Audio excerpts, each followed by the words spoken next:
How's it going, everybody? Is there any better combination than a lazy Sunday afternoon and Major League Baseball, Yankee baseball in particular? It won't be that lazy for me because I'm going to film my reactions to the game as I watch. This should be fun. Let's go. Lineup looks pretty good today. Looks pretty representative of what you'll see during the season. DJ LeMahieu leading off. Aaron Judge in right field. Aaron Hicks in that number 3 spot where Boone says he's going to hit. Boone, by the way, back on the field yesterday. Giancarlo Stanton at DH. Luke Voit at first base. Gleyber Torres at shortstop. Gary Sanchez behind the dish. Miguel Andujar over there at third base. And Brett Gardner out there in left field, just re-signed a few weeks ago. Jordan Montgomery on the mound. For the second year in a row, Fangraphs has picked Jordan Montgomery to be a breakout pitcher. Last year, he pitched much better than his overall numbers kind of indicated, but I think he's going to have a really strong year.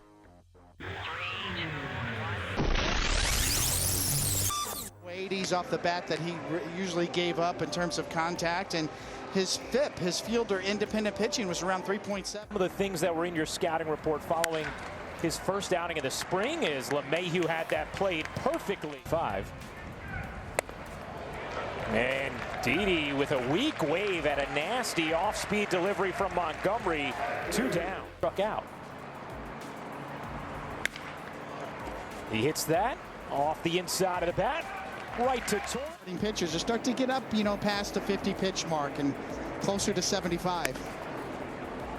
The 2-2. Line drive.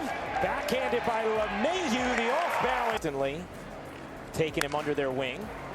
Here today as Torres puts it away, and Montgomery another 1-2-3 inning. He's retired.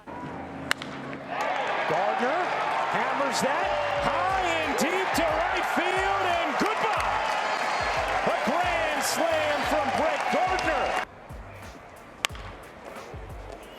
Torres grounds this to first. Voit goes to second for one. Back to third. All right, so really nice job by Jordan Montgomery. 3 scoreless innings. Saw him using the straight change a lot. You remember last year he had a lot more arm side fade, low and away with the changeup.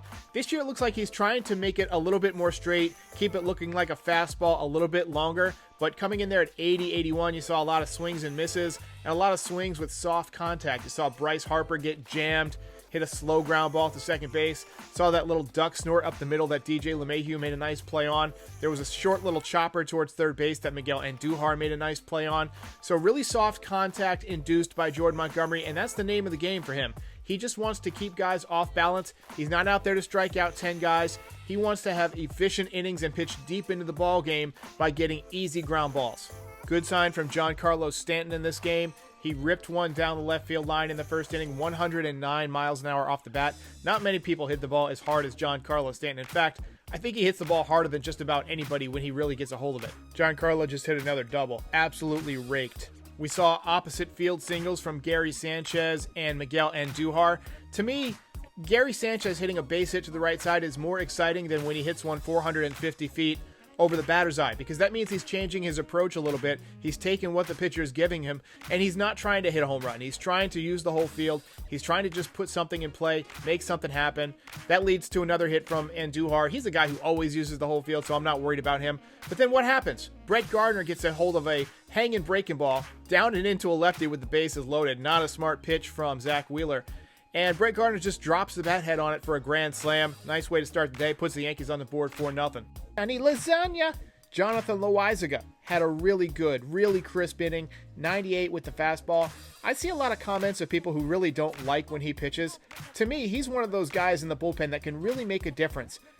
I get it. He's had a little bit of trouble in his career. He had trouble staying healthy, but that was as a starter. Once you move him to the bullpen, if you manage his workload, he can really be a difference maker because he's got elite stuff. He's got pretty good command, and I think he's only going to get better as he matures as a big leaguer.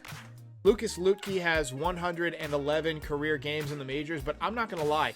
I never heard of this guy until this spring, but every time he comes in, he seems to be dominating. He had 3 strikeouts out of the pen today in the 6th inning, and he's a lefty, so he might be making a bid to make this roster. He has not pitched in the major league since 2015 with Seattle, but I like his stuff. I mean, he's looked really, really good out of the pen. Some more good news. Jameson Taillon yesterday was apparently hitting 94 on the gun. He had 4 strikeouts versus the Pirates. He's looked really, really good this spring. If the Yankees can get something out of him, that would be huge. Now, his fastball before he went on the injury list was mostly 94, 95. I think his average velocity was 94.7. During his first spring outing, he was actually down. He was 91, 92. He hit 93 once. And so a lot of people were worried about his velocity, but it looked like it's headed back after yesterday. You might have noticed during the highlights that the Yankees were wearing the pinstripes. That's something they're going to do every Sunday. They mentioned it on the broadcast. Every Sunday at home this spring, they're going to wear those pinstripes. That's something new, and I wonder why they're doing that. One thing I'm really excited about is March 12th and March 15th, John Sterling and Michael Kay are going to be teaming up in the booth once again. And this is something that's going to be very nostalgic for me because growing up, that was the play-by-play team on the radio. I can't tell you how many summers I spent in the backyard throwing around the baseball with that little AM radio tune to 660 AM to listen to Michael Kay and John Sterling, two of my all-time favorites and two of the best to ever do it. If you are new to the channel, here's a rundown of what you'll find here this season. Pre-game shows and post-game reactions from most Yankees games. I also do a podcast, 15 to 20 minutes if it's solo, 30 to 45 if I have a guest. Also prospects, rumors, and breakdowns. And don't miss the Martian Tracker, where I will post periodic updates of the Yankees' #1 prospect, Jason Dominguez, as he makes his way to the major leagues. Please like and subscribe. It helps other Yankees fans find the channel. I'll see you next time.